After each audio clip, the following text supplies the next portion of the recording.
Bonjour à tous, j'espère que vous allez bien. Jurassic World Fallen Kingdom a marqué la première apparition du Carnotaur et du Baryonyx dans un film de la franchise Jurassic Park, mais un autre grand prédateur a lui aussi fait ses débuts dans ce film, l'Allosaure. Aujourd'hui, je vais vous dire tout ce que nous savons sur l'Allosaure, mais aussi sur deux autres carnivores existant au sein de l'univers des films, le Cératosaure et le Metriacanthosaure.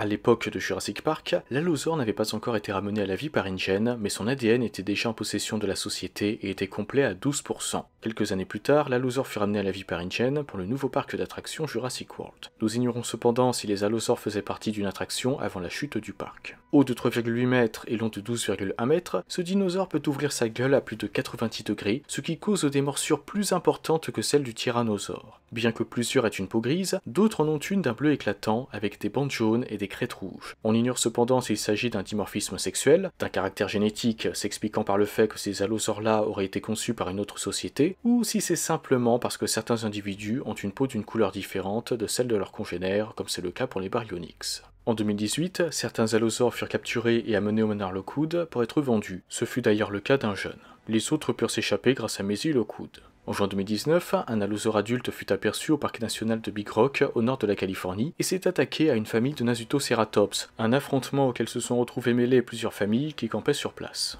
Peu de temps après cet événement, un autre incident eut lieu à Big Rock. Un allosaure s'en est pris à une équipe de journalistes, mais nous ignorons s'il s'agit du même individu. Il est également à noter qu'un jeune allosaure s'est attaqué à quelqu'un près de la Devil's Tower dans le Wyoming aux États-Unis, mais sa proie a pu lui échapper. Un autre allosaure adulte a été aperçu et pris en photo par le propriétaire d'un restaurant en Italie, tandis que des empreintes de ce dinosaure ont été découvertes près du lac Nasser en Égypte. Par ailleurs, en 2022, un allosaure adulte devait affronter un Carnotaure au marché noir d'Inbucklive à Malte, mais les deux dinosaures furent libérés avant que cela n'arrive et semèrent le chaos. Notez aussi que l'allosaure est une des espèces qu'il est possible de retrouver dans la vallée de Biocine, en Italie. En tout cas, pendant la saison de reproduction, du début du printemps jusqu'au milieu de l'été, les allosaures se regroupent pour nidifier. Il est donc recommandé d'éviter les sites de nidification et il ne faut surtout pas approcher les petits s'il y en a. Et en cas de rencontre avec un jeune ou un adulte, il vous est conseillé de chercher un abri approprié. A l'instar de l'allosaure, le Metriacanthosaure n'avait pas encore été ramené à la vie par une gène à l'époque de Jurassic Park, mais son ADN était complet à 71%. Tandis que des embryons viables avaient été détruits à cause du sabotage de la chambre froide du parc, des échantillons furent récupérés pendant l'évacuation du site B. Le Metriacanthosaure fut ensuite ramené à la vie pour Jurassic World. Haut de 2 mètres et d'une longueur pouvant aller de 7 à 11 mètres, ce dinosaure à la peau zébrée très colorée, marron et jaune avec des rayures marron plus foncées ayant à certains endroits du vert et de l'orange au sein de celle-ci, pouvait être vu pendant la croisière du Crétacé, une traversée en kayak. Après la chute de Jurassic World, le dinosaure était connu pour chasser de petits herbivores dans les forêts de Nublar. Cependant, d'après le Dinosaur Protection Group, le Metriacanthosaure finit par s'éteindre à nouveau à un certain moment avant les événements de Fallen Kingdom, et nous ignorons si une autre société a décidé de redonner vie à l'espèce après le déferlement des dinosaures sur le monde.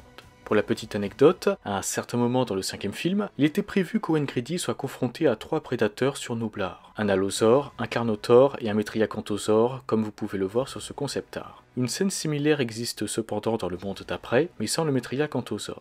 Concernant le Cératosaure, il fut ramené à la vie en 1999 en même temps que les autres espèces illégales d'Ingen, le Spinosaure, le Corythosaure et l'Ankylosaure. Et tout comme l'ensemble de ces espèces, après avoir été étudié sur une période de 9 mois, il fut relâché dans la nature.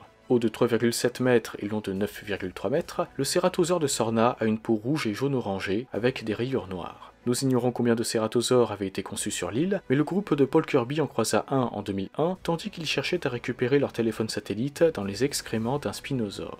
Après que Simon Masreni eut découvert que la population de Sorna avait grandement baissé, les animaux restants de l'île furent amenés sur Nublar en 2004. Bien que nous ne sachions pas si le Cératosaure était concerné par ce changement de lieu, il faisait partie des espèces de Jurassic World, mais tout comme l'allosaure, nous ignorons s'il était possible de voir ce dinosaure dans une attraction. Quoi qu'il en soit, 2 variantes existaient sur l'île, la première est celle de Sorna, tandis que l'autre a une peau grise. Nous ignorons cependant si ces animaux venaient tous de Sorna, si seulement certains venaient de cette île, ou s'ils avaient tous été conçus sur Nublar.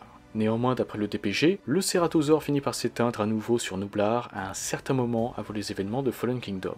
Mais il est à noter qu'au moins un individu de cette espèce vivait sur l'île de Mantacorp, une société rivale d'Ingen, vers juin 2016. Il est donc possible que l'animal soit toujours en vie après les événements du 5e film.